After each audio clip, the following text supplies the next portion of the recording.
Welcome to Joe College Radio. I'm Miles King, and this week I'm joined by Jordan Linderman and guest Luke Ginder. What's up, Miles? Jordan, nice to be here, guys. Yeah, we're happy to have you. Hopefully I can add a little bit of Big Ten expertise in this one. Yeah, so I'll let you kind of introduce yourself to the listening base. Where are you from? How'd you end up at OSU here? I'm from Central Illinois. Grew up a big Fighting Illini fan. I came to OSU because I wanted to come to a school with big football, and Illinois doesn't have that. I just fell in love with this campus when I got here, and that's why I ended up here.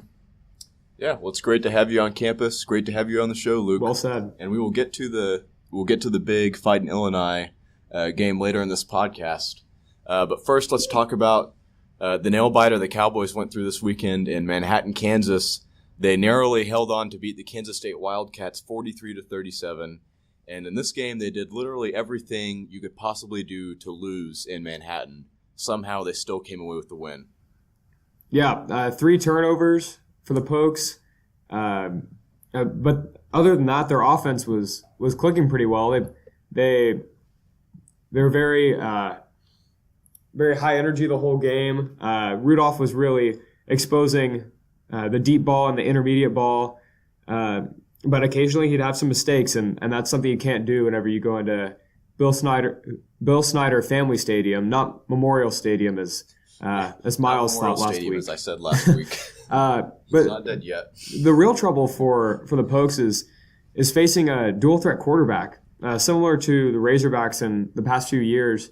Anytime you have a quarterback that's a running threat, that just adds an entirely different dimension, and it makes the quarterback a better passer and a better runner. If you don't know how to defend it, if you don't know how to defend both. So Ertz was really able to capitalize on that. Through the air, he wasn't fantastic. He made passes whenever he needed to, but he absolutely dominated on the ground. Their rushing game was a force to be reckoned with, at least compared to their passing game. But you got to hand it to Mason Rudolph. He stayed composed, 2 turnovers, but he was really able to carry the team to a victory when the rushing game was virtually non-existent. Yeah, it was a big performance from Rudolph. He played really well. He went 29 of 38, aside from the pick six and even the second interception. I wouldn't really say was his fault. That's a jump ball that Juwan Seals has got to go up and get himself. But like you said, it's hard to just walk into Bill Snyder Family Stadium and get the victory. And like I said earlier, they did everything you could possibly do to go up there and lose. They had special teams mistakes. They were beat consistently on kickoff returns. Barry J. Sanders muffed a punt, which was recovered by Kansas State. The Mason Rudolph pick six. Whenever you have 2 turnovers and 2 of them are just completely unforced errors, you can't let a Bill Snyder coach team take advantage of those. And luckily they were able to survive. Luke, what were you thinking whenever K-State was driving down the field at the end of the game, got down to inside the 5 to tie it up almost? When Jalen McCluskey threw that 2-point conversion, I was like, all right, sweet, we're up 6. They haven't been throwing the ball very well, so I was thinking we're going to stop them. Time was going to run out. And then when that kick returner brought the ball back almost all the way to the midfield, I was like, all right, we're going to lose this one.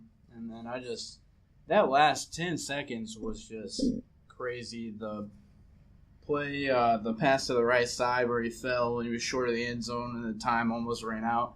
And then there was offensive pass interference. It was just a lot going on. So yeah, and OSU almost had the curse of the last-second flag again this season because I don't know if you saw this, Jordan, but the Kansas State player with 4 seconds left caught the ball on the half-yard line outside of the end zone. They had no timeouts left. That effectively ended the game. However, there was a late flag, and it turned out to be offensive pass interference, which stopped the clock. No runoff because everybody was confused about that at first. You could see Mike Gundy running onto the field trying to hail the officials and ask about a 10-second runoff. But if it doesn't stop the clock initially, it's some strange rule, but it doesn't apply. Yeah. So Kansas State had another chance, and I was I was sweating bullets at that point. But luckily, Jordan Stearns, he stepped up, made a huge play. The Cowboys got pressure on Ertz, and he wasn't able to make a composed throw. Yeah, I don't know if you saw what Mason said to Coach when he came off the sideline after that first interception.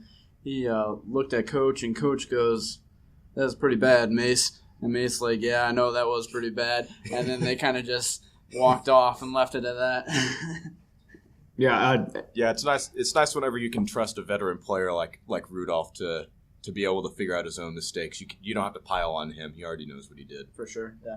and really the cornerstone of the defense in this game and the past couple of games has been Jordan Stearns making big plays, whether that's just defending really well or racking up a ton of tackles. He was yet again the leading tackler, and then of course that interception at the end of the game, very timely and very needed. Yeah, he really is the heart and soul of this defense. If he is out of the game, they're much less organized. That's what happened against Iowa State. Much less organized. He's a big playmaker, big hitter, and you can really tell his absence is felt. I thought, to be honest, we were slowly watching the end of the Glenn Spencer era OSU during this game because, the Cowboys got the win eventually, but the lack of adjustments against the power rushing attack was just astounding. The Cowboys were consistently only putting 6 men in the box, 4 linemen and 2 linebackers who would blitz, and they were consistently down a man in that blocking scheme. I don't know why you just put 8 men in the box, have two on the receivers, and then 1 deep safety, and dare them to beat you through the air, because Ertz is not a passing quarterback. So I was shocked that we kept keeping it light in the box, but in the end, it didn't cost us. We were able to walk out with the victory. And Miles, that's a great segue into the second big game of the day from the school that I'm currently attending, the Arkansas Razorbacks. Like you said, you just need, whenever there's not a passing threat at quarterback, you need to load the box and stop the run. And Brett Bielema, after the Auburn game, he was talking to reporters and he said, I don't care what we have to do, but we're not going to let Florida run the ball. And he stood by his word. It was a great defensive showing from the Hogs. Only 0.9 yards per carry for Florida. They had 12 yards the whole game, which is just absolutely astounding considering they're one of the best rushing teams in the SEC so far. They got locked down. And then that's also against this Razorbacks team that was put at 128th in the country in 2 of the rushing defensive rushing categories. So whenever you're last place and you come and play like that, you know you're coming to make a statement to the rest of the country that we're a Power 5 school. There's no way we're going to be last in any statistic, offensively, defensively, special teams, what have you. And they were also able to get a lot of pressure on Del Rio. The defensive line has really been struggling for this middle portion of the season, and they were able to turn it around exactly when the Razorbacks always do. Something about Brett Bielema and the Razorbacks in November is special. That's always when we've been able to turn around the season. But this season, there's really it's not really a turnaround. It's more just getting back on course after one game that was bad. But we've played well against most competition. Our starting running back had 148 yards. He's consistently putting in touchdowns week after week, aside from maybe 1 or 2 games whenever you play in Alabama and an A&M, and then, of course, the Auburn game, but I'll avoid that as much as I can. But yeah, Miles, I don't know if you got to see this game. I know looking at the stats, you can tell the Razorbacks dominated probably more than the score even reflects. So what were your thoughts on this game? Yeah, I was very surprised. It was at the same exact time as the OSU K-State game, so I was able to catch bits and pieces here and there, flipping between the 2 games. But I was really happy whenever I saw the score. Saw it consistently. They were up 14-7 in the first half, and then went to halftime with a 21-7 lead. And I knew that they had a good chance to win at that point because Florida's offense has not been very impressive this year. and just look at you just have to look at the box score. I mean, Arkansas holding them to less than 15 yards rushing, less than a yard per attempt. Absolutely incredible defense. And then 1 for 11 on third downs for Florida. You're never going to win a game going 1 for 11 on third down. Absolutely not. 0 for 1 on fourth down. So you're 1 for 12 on really key downs to extend drives. It's absolutely inexcusable. If you're Florida, you have to be looking at that offensive coordinator and maybe put him on the hot seat a little bit. Yeah, definitely. And if you look, you see 10 to 31, and you think, okay, they scored a touchdown. Well, obviously, but if you look at the stats and you're looking at all the offensive players, there's no touchdown to be found. It actually came off of a pick six, which should have been called pass interference, but in the end, it didn't really matter. But the offense did not create any points for the team, and obviously that's not a recipe for success, and that's something that hopefully the Florida Gators are able to turn around. But I don't know. They really have not produced very much offensively this season, from the quarterback position especially, but just points-wise in general.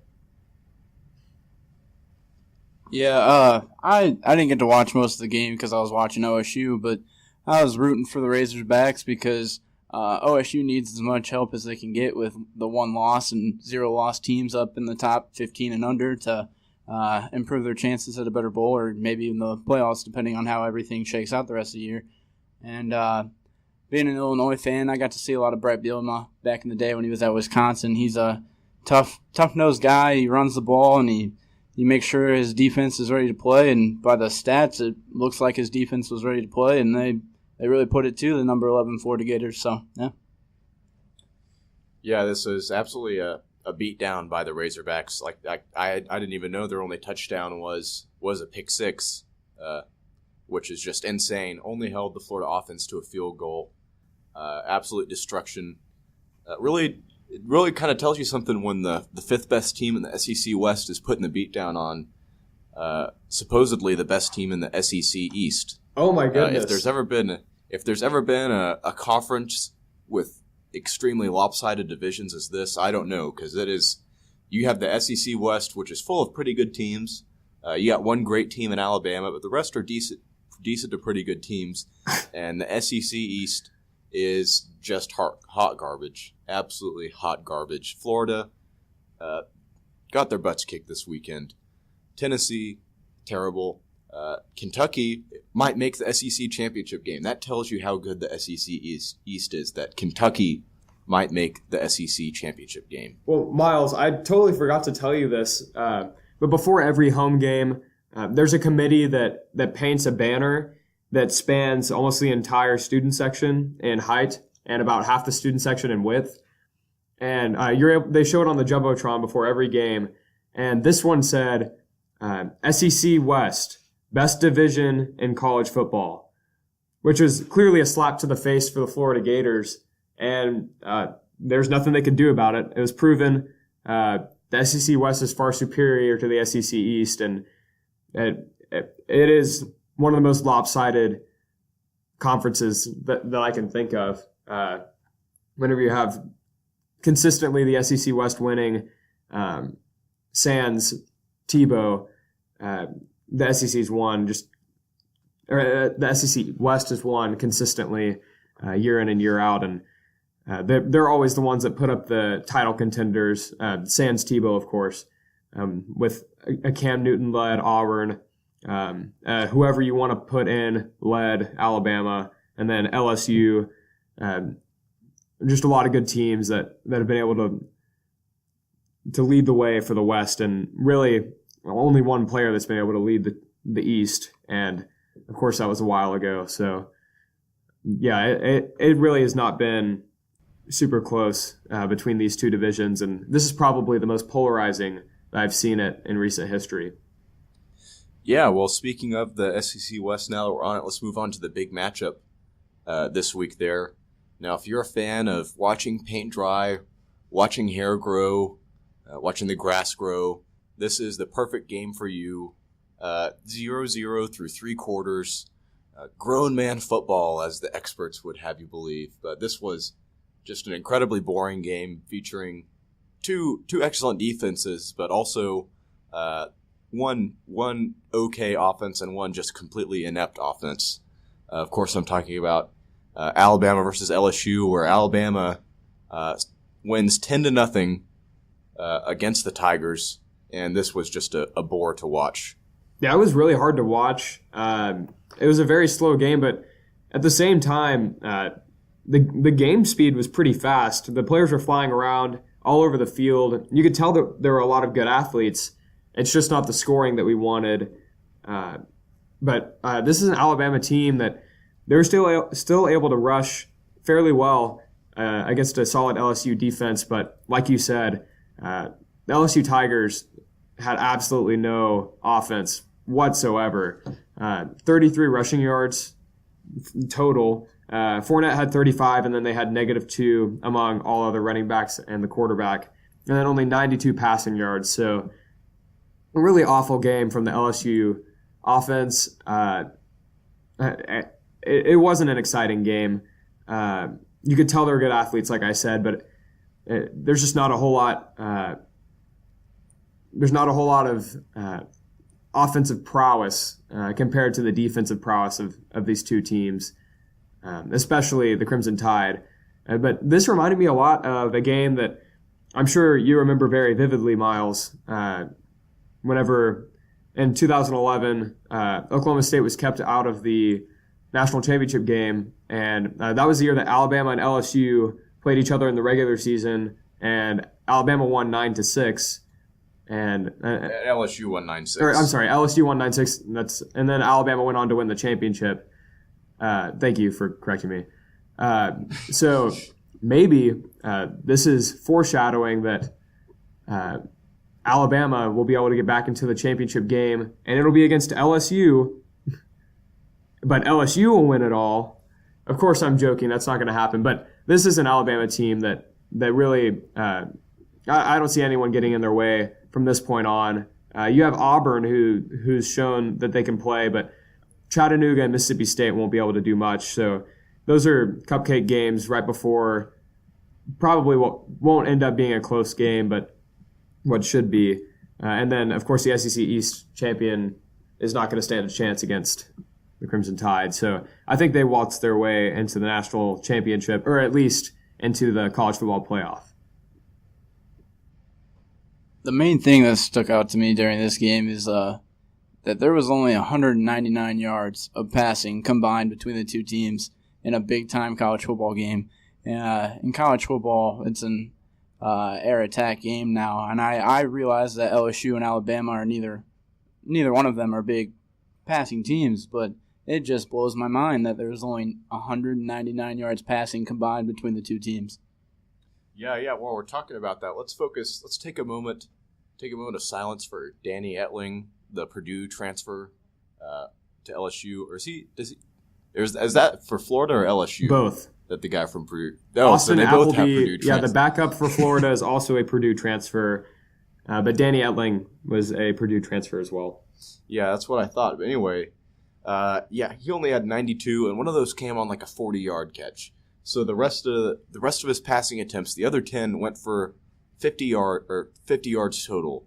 There are no words to describe just how abysmal this passing attack was. And I think a lot of it was good defense, but a lot of it also was just there's not very many weapons on the outside and not very many good quarterbacks. And they couldn't protect him either. He was getting hit on the ground the entire game. Well, and the thing about LSU, they've had teams with some of the most talented skill position players in the country for the past few years, but they just can't put it together at quarterback. And if you don't have a guy that can sling it around to your best players, you're not going to be able to have success against anyone.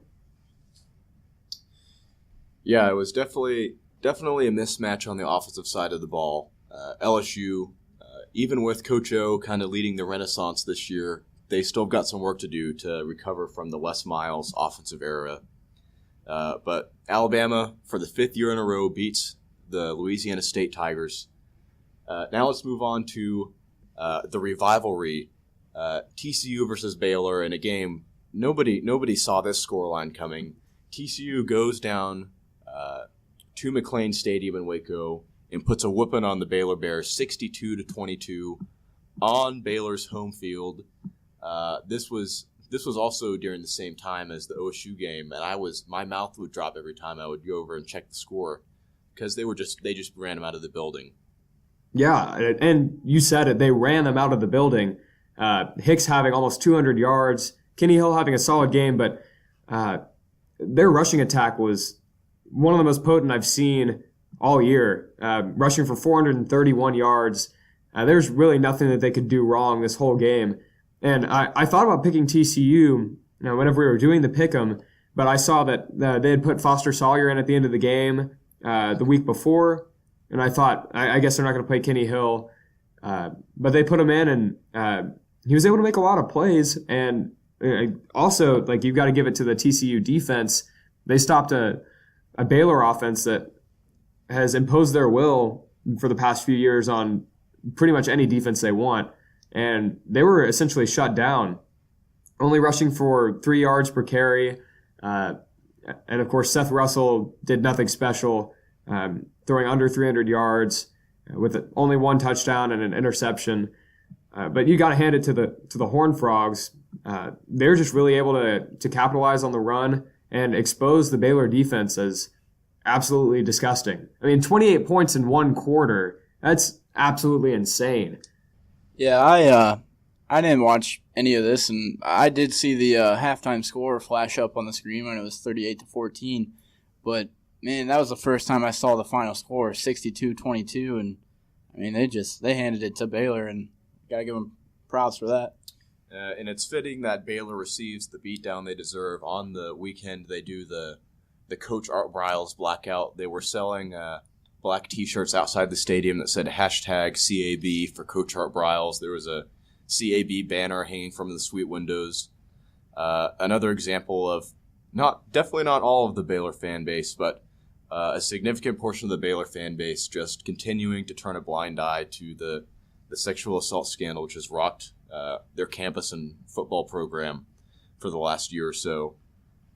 This was not a good look for Baylor to be doing this, and all the assistant coaches, not Jim Groh, but all the assistant coaches sending out a simultaneous tweet defending Art Briles and under the hashtag Truth Don't Lie. So all this combined, it is not looking good in Waco.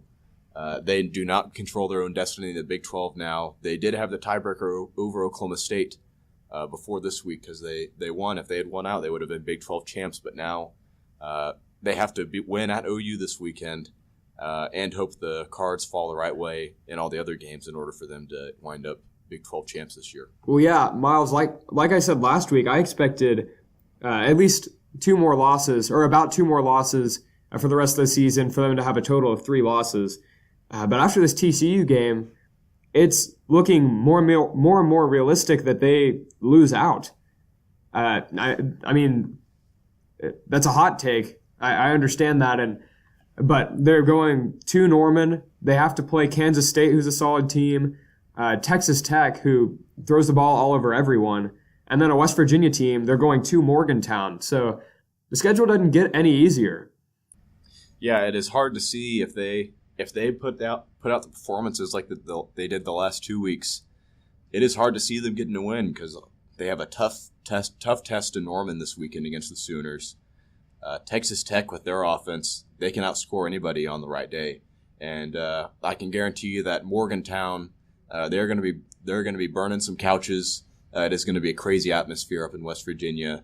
So the road to the rest of the road for the Baylor Bears is not easy. Let's move on to another game featuring 2 SEC West opponents. This one was a massive upset. The playoff committee this week drew a lot of ire and criticism for putting Texas A&M at number 4 in the rankings instead of equally or probably more deserving teams such as Washington or Louisville. And the playoff committee kind of had their pants pulled down on this one because the Aggies go to Starkville and lay an egg against Mississippi State and Dan Mullen. Well, and let's make it clear, Miles, that Trevor Knight did leave in the middle of the game. And we saw what Jake Hubenak was able to do in the bowl game last year, so we knew this was going to be a totally different Texas A&M team. And that's not an excuse for them as a whole. They should have probably pulled out the victory, but Trevor Knight clearly is the most valuable player to their team based on who they have as a backup. And Christian Kirk had a great game, 7 receptions for 144 yards and a touchdown, but Hubenak wasn't able to utilize the weapons as well as Knight does, and he doesn't have the legs that Knight does. So it's not as bad as it looks for those Texas A&M fans listening. You had your best player out, or your best offensive player out, and probably I would say the most important player on your team as far as success for the whole team goes. But don't get too freaky and over exaggerate this loss. While it was a big loss, Texas A&M didn't have Trevor Knight for a significant portion of the game. So Miles, you did say it though. They should not have lost to this Mississippi State team, even if it was in Starkville, since Mississippi State has been pretty awful the whole year. But there is a small asterisk just due to the fact that A&M didn't have their BMOC.